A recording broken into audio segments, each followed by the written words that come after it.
I'm a human being, that's what matters to me. Programme ناظرین آپ کو خوش آمدید کہتے ہیں.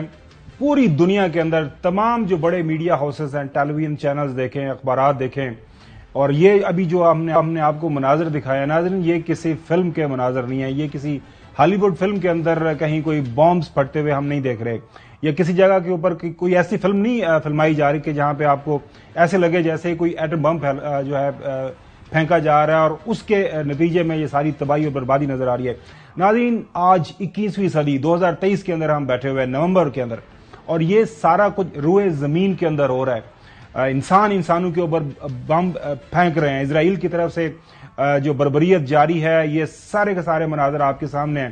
ناظرین، ایک طرف کہنے کو مہذب دنیا، charter of democracy, charter of human rights, دنیا جہان کے بڑے بڑے آپ چارٹرز جو ہے کنونشنز سائن ہیں کہ ہم نے انسانی حقوق کے حوالے سے کیا کرنا ہے، لیکن ہم دیکھ رہے ہیں دوسری طرف ساری دنیا اس وقت جو ہے پروٹیسٹ کر رہی ہے. دنیا کے تمام جو بڑے دارالخلافے ہیں، کیپٹلز ہیں، وہاں پہ لوگ باہر نکلے ہوئے ہیں، لوگ ایک دہائی دے رہے ہیں. ابھی ہم نے آپ کو دکھایا ناظرین، جہاں جہاں پہ امریکن فارن منسٹر گئے ہیں ان کو بتایا جا رہا ہے کہ جناب اعلیٰ آپ کیا کر رہے ہیں. دنیا سڑکوں کے اوپر ہے، لیکن جو سو کال اس مہذب دنیا کے فیصلہ ساز ہیں، جن کے ہاتھ کے اندر اختیار ہے، طاقت ہے، ان کے سر کے اوپر ناظرین کوئی ایک جوں بھی نہیں رینگ رہی. اس کی وجہ یہ ہے کہ فلسطین، ویسٹ بینک، غزہ کے اندر جو 2.2 ملین کے قریب لوگ اس وقت جو سسکتی زندگی ہم دیکھ رہے ہیں ان کی، وہاں پہ تمام جو دیکھ رہے ہیں کہ جو روزمرہ کی ضروریات زندگی ہیں وہ وہاں پہ موجود نہیں ہے. بجلی، گیس، پانی تو بڑے دور کی بات ہے. ناظرین، وہاں پہ جو حالات و واقعات ہمیں بتائے جا رہے ہیں، یو این کی جو ہیومینیٹیرین ایجنسیز ہیں وہ ہمیں بتا رہی ہیں کہ ہر گزرتے دن کے ساتھ وہاں پہ انسانی زندگی کی بقا جو ہے وہ مشکل ہو رہی ہے، لیکن کسی بھی جگہ کے اوپر جو فیصلہ کرنے والے ہیں وہ فیصلہ نہیں کر پا رہے. کہنے کو ہمیں یہ بتایا جاتا ہے جناب اعلیٰ کہ ہم جمہوریت پسند ہیں، اور جمہوریت ناظرین کیا ہے؟ جمہوریت یہ ہے کہ اکثریت جس سائڈ پہ کھڑی ہو جاتی ہے اس کا فیصلہ مانا جاتا ہے. لیکن ہماری جو نام نہاد مہذب دنیا ہے، وہ 5 بڑے جو ہیں، وہاں ان 5 بڑوں میں سے ایک بھی اگر کسی فیصلے کے خلاف کھڑا ہو جائے، ناظرین میں سیکورٹی کونسل کی بات کر رہا ہوں، جس کے اندر امریکہ ہے، جس کے اندر رشیا ہے، جس کے اندر چائنا ہے، جس کے اندر جاپان ہے، جس کے اندر جرمنی ہے، جس کے اندر فرانس ہے، یو کے ہے، وہاں پہ جو سیز فائر اس وقت جو اسرائیل کی طرف سے جنگ جاری ہے اس حوالے سے ریزولوشن پیش ہوتی ہے. امریکہ بہادر ظاہر ہے، امریکہ کی شاہی کے اوپر سارا کچھ اسرائیل کر رہا ہے، وہ ویٹو کر دیتے ہیں. اس کے بعد ناظرین جنرل اسمبلی کا سیشن ہوتا ہے. جنرل اسمبلی کے اندر ناظرین تمام جو دنیا کے ممالک کا اس کا حصہ ہے، وہ ایک اوور ویلمنگ میجورٹی کے ساتھ ایک ریزولوشن کو پاس کرتے ہیں. چند ایک لوگ ہیں، چند ایک ممالک ہیں جنہوں نے امریکہ کے ساتھ وہ کھڑے ہوئے، باقی صاحب نے کہا کہ اس وقت وہاں پہ سیز فائر ہونی چاہیے. لیکن چونکہ یہ جو چارٹر ہے یو این کا، اس کے اوپر حکمرانی ہے 5 بڑوں کی. 5 بڑوں میں سے ایک بھی جو اس ریزولوشن کے خلاف کھڑا ہو جائے، جس کو ویٹو کی بات کی جاتی ہے، ویٹو کا نام دیا جاتا ہے، تو اس کے اوپر فیصلہ نہیں ہوتا. دنیا یہی کہہ رہی ہے کہ سیز فائر ہونا چاہیے، لیکن سیز فائر نہیں ہو رہا. آج تمام دنیا کے سامنے ایک بہت بڑا مسئلہ ہے، آپ کے سامنے ہے، لیکن اس کے اوپر کچھ بھی نہیں ہو رہا. چوہی صاحب، آپ کے پاس میں آتا ہوں. آج کل جو ہم اٹھتے ہیں تمام اخبارات کے اندر، آپ جو پاکستانی اخبارات ہیں، لوکل ہمارے نیوز پیپر ہیں، ٹیلی ویژن چینلز ہیں، یا دنیا کی کوئی آپ ویب سائٹ کھول لیں، کوئی بڑا میڈیا ہاؤس ہے اس کی ویب سائٹ پہ چلے جائیں، وہاں پہ ایک ہی بات کا ذکر ہے، وہ ہے اس وقت جو فلسطین کے اوپر اسرائیل کی طرف سے جو ایک جنگ مسلط کر دی گئی ہوئی ہے اس کے حوالے سے. ہمیں بتایا جا رہا ہے کہ کوشش ہو رہی ہے کہ سیز فائر ہوگی، لیکن ابھی تک کچھ نہیں ہو رہا. اور اب آہستہ آہستہ جو خطرات ہیں اس جنگ کے پھیلنے کے وہ بڑھتے جا رہے ہیں. اور اب تو جو میں کچھ تبصرے تجزیے پڑھ رہا تھا انٹرنیشنل نیوز پیپر کے، کہ اگلے ہفتے 10 دن کے دوران اگر اس کانفلکٹ کا حل نہیں نکالا گیا تو خدا نخواستہ اس کا جو نتیجہ ہے وہ کافی بھیانک ہو سکتا ہے. ایک تیسری جو ہے جنگ عظیم کی طرف ایسا لگ رہا ہے جایا جا رہا ہے. جی چوہے صاحب، دیکھیں، بات یہ ہے کہ جو ہمیں عرب ذرائع سے یا انڈیپینڈنٹ ذرائع سے اطلاعات مل رہی ہیں ان کے مطابق اس وقت تک 10,000 کے قریب فلسطینی شہید کیے جا چکے ہیں. 10,000، اور ان میں 4,000 بچے ہیں.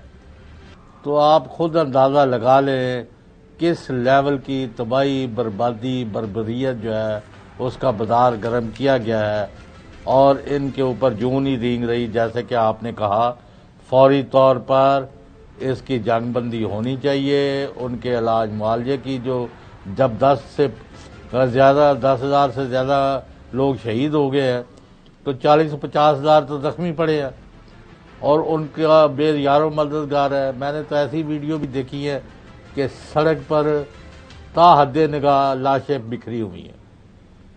یعنی کوئی سمجھ نہیں لگ رہی کہ اس کا یعنی کیا انہوں نے اور کس نے ان کو کھلی چھٹی دی ہے.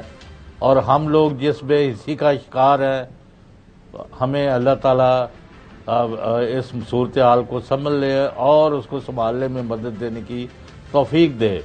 تو آپ جو آپ کا کنسرن ہے وہ اپنی جگہ ہے، آپ کی ہمدردی، آپ کی اس کے لیے آواز اٹھانے کی کوشش جو ہے، نو ڈینائنگ دی فیکٹ، لیکن it is not taking us anywhere. جب تک فوری جنگ بندی نہیں ہوتی، ان کے لیے علاج معالجے کی سہولتیں میسر نہیں ہوتی، خوراک کی فراہمی، صاف پانی کی فراہمی اور مزید بارود کی بارش جو ہے اس کو نہیں روکا جاتا، تو پھر یہ جنگ پھیلے یا سمٹے، رکے یا چلے، تباہی بربادی صرف اور صرف فلسطینی مسلمانوں اور عیسائیوں کی ہو رہی ہے، جس سے زیادہ میں کچھ کہنے کی پوزیشن میں نہیں ہوں. ناظرین، آج جو اخبارات اگر آپ دیکھیں، خاص طور پر اسرائیل کے اخبار اپنے دیکھ لیں، وہاں پہ ان کے ایک منسٹر ہیں، انہوں نے یہ سجیسٹ کیا ہے کہ نیوک کر دیا جائے غزہ کو، غزہ کے اوپر ایٹم بم پھینک دیا جائے. Gaza nuking Gaza is an option, اور نہیں پھینکا گیا، should go to Ireland or deserts. وہ فرما رہے ہیں کہ جہاں مرضی جائیں غزہ کے اوپر آپ بم پھینک دیں. یہ ان کے ہیریٹیج منسٹر صاحب. ہاں، Israel hits Gaza strip with equivalent of 2 nuclear bombs. ناظرین، ابھی تک جتنا مواد، جتنا وہاں پہ جو ایمونیشن پھینکا گیا ہے وہ 2 ایٹم بموں کے جو ہے قریب اس کا جو اسی مقدار بنتی ہے. Total massacre Gaza child casualties cross 4,000 as Israeli raids expand. یہ آپ کے سامنے ناظرین. اس کے بعد جو وہاں پہ ڈیتھ ٹول ہے اس کا بتایا جا رہا ہے 9,770. ناظرین، اس کے ساتھ ساتھ جو statement by principals of the inter agency standing committee on the situation Israel and the occupied Palestinian territory, وہ کیا بتا رہے ہیں کہ اس وقت جو امیڈیٹ نیڈ ہے ہیومینیٹیرین سیز فائر کی، وہ بہت اشد اس کی ضرورت ہے. میں حسن دیکھ رہا تھا کہ ہم جو مسلم ورلڈ ہے وہ کچھ تھوڑا بہت بیانات ہم دیکھ رہے ہیں. عرب لیگ کا ایک اجلاس ہوا ہے، OIC کا بھی اجلاس، وہاں سے بیانات دیے جا رہے ہیں، لیکن کوئی کنکریٹ میئر یا کوئی کنکریٹ سٹیپ جو لیا جانا چاہیے، خاص طور پر عرب ورلڈ کے پاس کافی زیادہ ریسورسز ہیں، اختیارات بھی ہیں، ویسٹرن ورلڈ کے ساتھ ان کے سارے اکنامک انٹرسٹ بھی کافی زیادہ ڈائریکٹلی ان کا انحصار ہے، تو لیکن ہمیں تو کچھ نظر نہیں آ رہا. بس یہی میں آپ کو پہلے دن کہا تھا، جب میں نے کہا تھا کہ یہ جو حماس نے کیا ہے یہ 9/11 سمجھ لیں. میں نے اس کو یاد ہے، میں نے یہ بات کی تھی، میں نے کہا 9/11 سمجھ لیں کہ ویسے اون ڈے 9/11 بھی بڑا سکسیسفل تھا، اس نے بڑا اپنا جو ہے نا وہ ہدف حاصل کیے تھے، لیکن بعد میں اس کے بعد کیا اس سے مسلمانوں کے دنیا میں مسائل بڑے یا کم ہوئے. تو وہی بات تھی کہ جو یہ ہوا ہے، یعنی جو حماس کا حملہ ہو گیا تھا، اس سے سب سے زیادہ سفر کیا ہے غزہ کی عوام نے. اب دنیا کے کونے کونے میں احتجاج ہو رہا ہے، ہر دارالخلافے میں احتجاج ہو رہا ہے، پاکستان میں ہو رہا ہے، باقی جگہوں پر ہو رہا ہے، ایشیا میں، یورپ میں، امریکہ میں، ہر جگہ احتجاج ہو رہا ہے. اس احتجاج کا نتیجہ کیا برآمد ہوا؟ 0. ٹھیک ہے، کچھ ممالک ایسی ہیں جو کہ مذمت کر رہے ہیں، مسلمان ممالک بھی مذمت کر رہے ہیں. اس مذمت سے کیا حاصل ہو رہا ہے؟ کیا وہ لوگ جو سفر کر رہے ہیں اس وقت، ان کی کوئی مشکلات میں کمی آئی ہے؟ کیا اس سے کمی آئے گی؟ کیا اسرائیل یا امریکہ ان کی بات کو وزن دے رہی ہیں؟ تو نہیں دے رہے، اور انہوں نے دینی بھی نہیں ہے. اب اس کے لیے اب کیا ہوگا، اس کا مطلب وے فارورڈ کیا ہے، یہ کس طریقے سے معاملات کنٹرول ہوں گے، کوئی سمجھ نہیں آ رہی. لیکن اس میں جو عرب ورلڈ ہے، جن کا آپ نے مین اسپیسیفکلی بات کی ہے، اب ان کے پاس بھی ایک بارگیننگ چپ ہے، کیونکہ جو ہوسٹیج ہیں حماس کے پاس، اسرائیلی جو فوج کے لوگ ہیں، یہ سیولینز ہیں، ان کی بارگیننگ کروا کر یہ کسی طریقے سے ثالثی کا کردار ادا کریں اور کسی طریقے سے معاملات کو حل کریں. ادروائز تو مزید جو ہے وہ جانی نقصان ہونا ہے، اور زیادہ کس کا ہونا ہے؟ فلسطینیوں کا، اور غزہ کے جو ہے فلسطینی ان کا.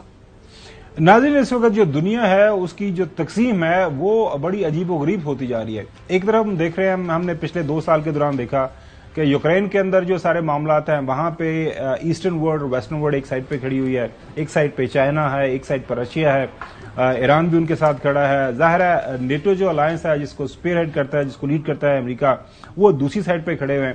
اب ایک یوکرین کا کرائسس آلریڈی جاری تھا، اب یہ جو کرائسس ہے ہو گیا ہے مڈل ایسٹ کے اندر، فلسطین کا یہ آپ کے سامنے ہے. اب ایک تیسرے کرائسس کی بھی خبریں ہم پڑھ رہے ہیں چوہے صاحب، جو تائیوان کا معاملہ ہے اس حوالے سے آپ کو پتا ہے جو چائنیز کنسرن ہے وہ بھی ساری دنیا کے سامنے ہے. تو لگ اس طرح رہا ہے کہ جیسے دنیا جو ہے خاص طور پر جو مہذب دنیا کی جو لیڈرشپ ہے شاید ان کو مطلب میرے خیال میں سکون برداشت نہیں ہے.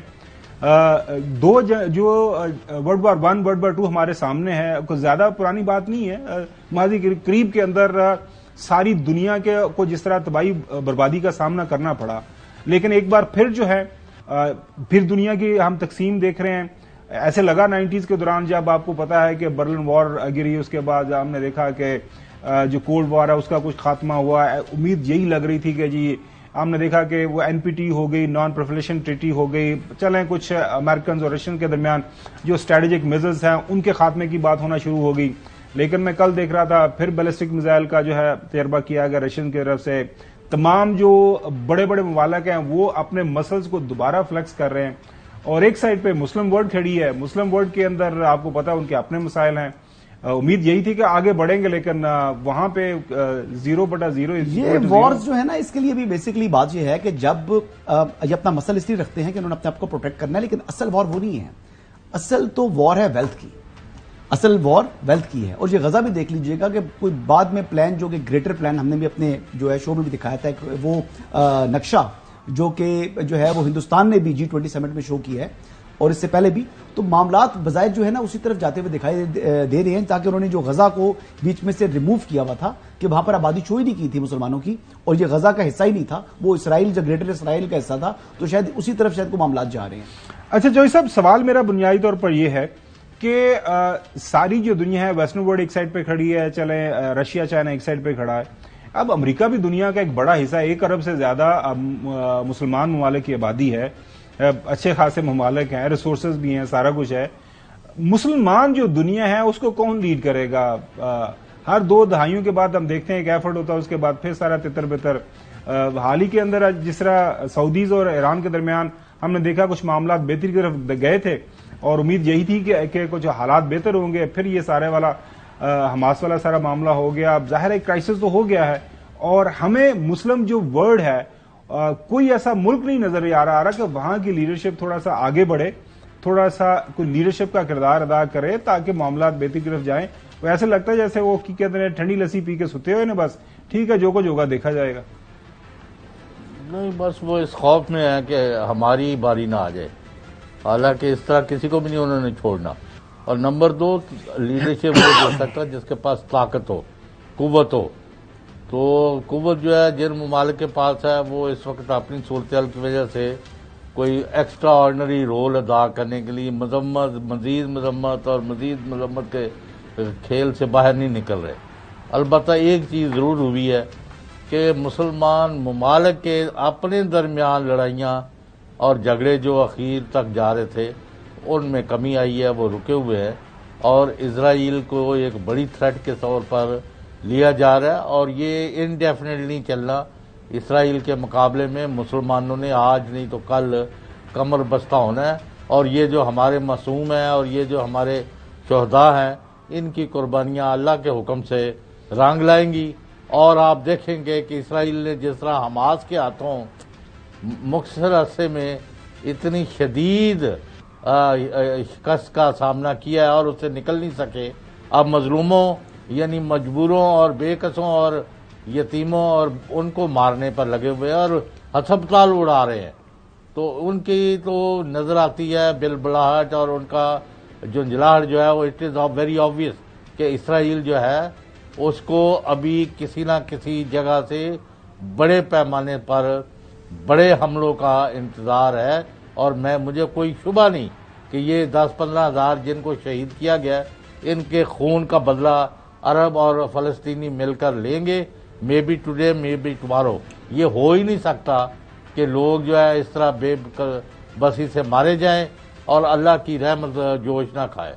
اللہ کے اوپر تو مطلب بھروسہ کرنا تو ہر مسلمان کا فرض ہے. ہمیں چاہیے کہ اللہ پر لیکن کو ہمارے جو حکمران ہیں یعنی مسلمان حکمران ان کو بھی دیکھیں اب کانکریٹ اور ٹھوس میجرز لینے ہیں. اگر بیچ میں جو ہے نا وہ ثالثی کا کردار بھی ادا کرنا ہے نا تو اس کے لیے ان کو میز پر لانا چاہیے. اس کے لیے اقدامات عملی کرنے چاہیے.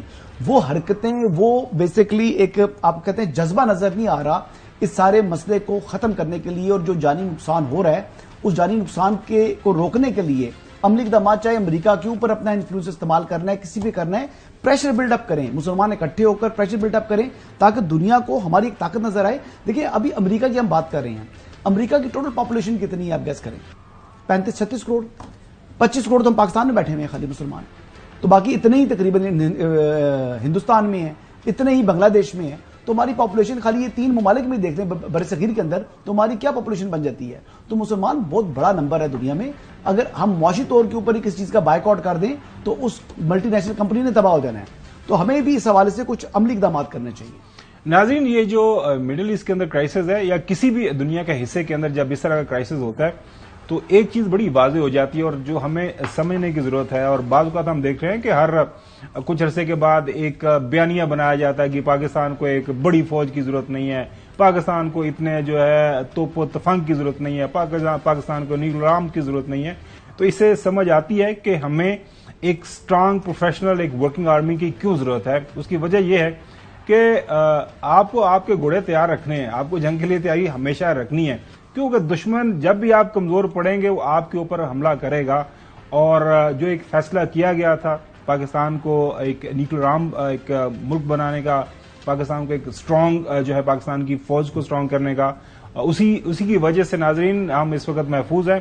نہیں تو دشمن جس طرح آپ نے دیکھا جب بھی موقع ملتا ہے چونکہ جو ہے واضح طور پر تو ہمارے اوپر کوئی حملہ کر نہیں سکتا تو پھر یہ اپنی ایجنسیز کے ذریعے یہ جو دہشت گردی کے واقعات آپ دیکھتے ہیں پاکستان کے مختلف حصوں کے اندر اوور دا ویکینڈ آپ نے دیکھا 4-5 دن میاں والی کے اندر ہوا, وہ جو ہے بزدلوں کی طرح جو ہے رات کے اندھیرے میں کبھی کہیں گھس کے پھٹ جاتے ہیں کبھی کہیں گھس کے پھٹ جاتے ہیں.